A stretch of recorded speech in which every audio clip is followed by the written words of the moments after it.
Hello and welcome to today's episode of the Physio Practice Success Show. My name is Shaz Rachi and I'm an ex-physio, multiple practice owner and the founder of physiomarketing.co. If you are a physio practice owner looking to be the number one practice in your area for new patients, you're at the right place. So, what's covered in today's episode? It's a big topic that often physio practices tend to overlook, and it is how physio practices lose 30% or more of their marketing and sales costs. Okay, so what are we going to cover today? We're going to cover number one, the common mistakes that practices tend to make around this. All right, that's number one. Number two, I want to cover the costs of these mistakes. And number three, I want to cover off how to regain this lost 30% or more of the sales and marketing budget and time. It's very, very important. Okay, so the first thing, what are the common mistakes? Now, before I spend time here, I really believe from speaking to practice owners out there and even reception staff who handle inquiries, this really comes down to, because whenever you hire reception staff to answer phone calls to get them booked into your diary, those reception staff or whoever's answering the phone calls, they don't tend to be trained in a sales sense. They're just trained to answer the phone call, get somebody into the diary. All right. Now that training may not be sales specific, and as a result of that, they don't clearly see which inquiries to spend time on and which inquiries to let go of. Right. And as a result of that, they tend to treat every phone call and every inquiry as a quality lead. Right? And because of that, they tend to spend a lot of time on these inquiries, and some of them go absolutely nowhere. All right. So, what are the costs when things like this happen? Well, the first thing is whoever's answering the phone call, obviously reception or whoever other people are answering the phone call, they lose about 30% or more of the time that they're handling inquiries. All right. Time 30% gone, right? Because time is gone, you're paying them 30% of the money you're paying for that, for your inquiries is also gone, which is quite a big amount, all right?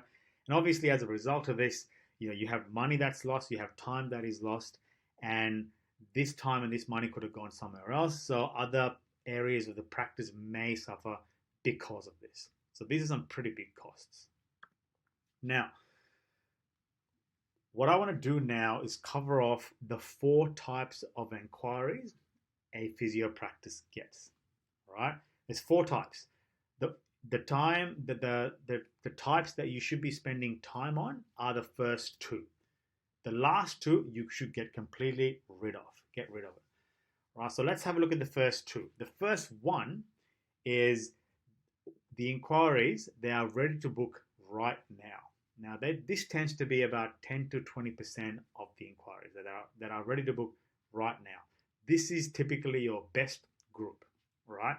Because they want your service, they need your service, they can benefit from your service, they can afford your service, and most importantly, they're prepared to make a booking right now. All right, they're done waiting around and they want to book in right now. So this is your best group ready to book in right now. 10 to 20% of inquiries. They're very easy to handle because they go from a phone call to a diary very, very quickly. Okay. Now, the second group is called the weighing their options group, right? Weighing their options. This makes about 30 to 40% of the inquiries. This is your second best group, all right? Now, this group of inquiries, they have an intention to buy.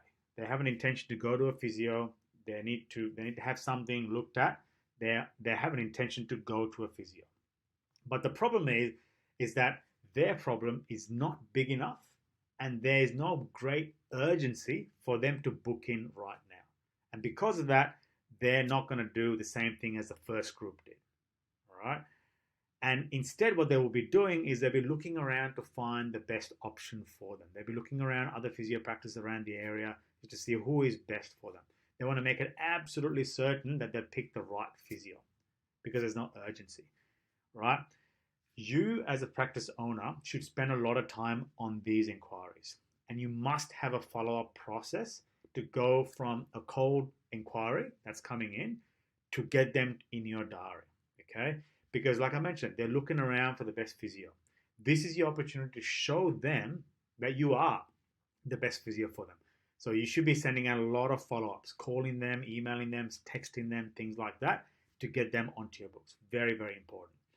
Now, like I mentioned, these two groups are the most important groups.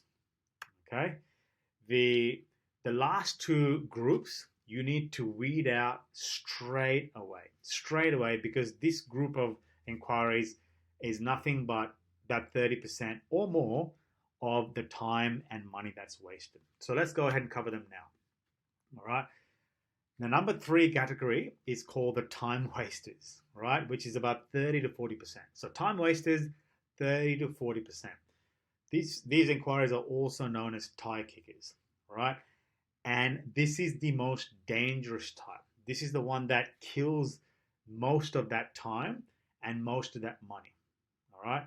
Because what they do very cleverly is they disguise themselves as the second category of inquiry, which is the weighing their options, right? They disguise themselves very, very well. They appear like they are interested, but they have absolutely no intention to book in. But you can't tell because they are very professional in how they do it, all right?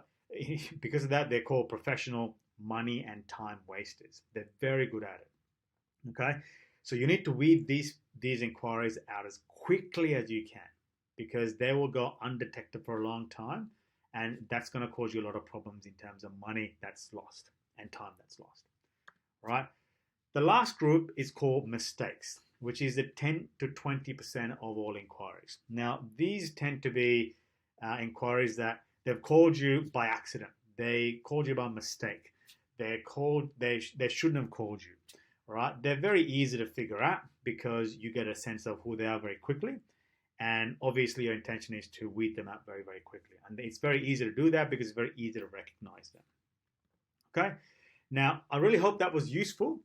Now, if you want content like this, more content like this, what I want to encourage you to do is go to physiomarketing.co, have a look around. There's some great resources there.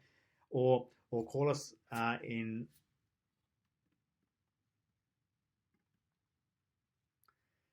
Okay, so I hope that was useful. That was pretty much everything that we need to know about the types of inquiries, what we need to do, how to really manage the first 2 sets of inquiries, and what you really must do to get rid of the second 2 types of inquiries. All right. Now, if you liked what you just saw and you want to know a bit more about how this works, what you can do is head to physiomarketing.co. There's some great resources there. There's some checklists there. There's some videos there. Have a look around. And if you have any questions and if you want to know how these systems can plug into your physio practice as well, give us a call on 1-800-267-877 and we can organize a time for you, or email us at info@physiomarketing.co. And one thing I want to mention to you before I leave is if you have questions that you want to know about when it comes to marketing or even sales, right, reach out to us. Either put comments in YouTube if you're watching this on YouTube, or send us an email at info@physiomarketing.co. We would love to do a topic just like this, just for your question. Hopefully that helps. Until next time, take care.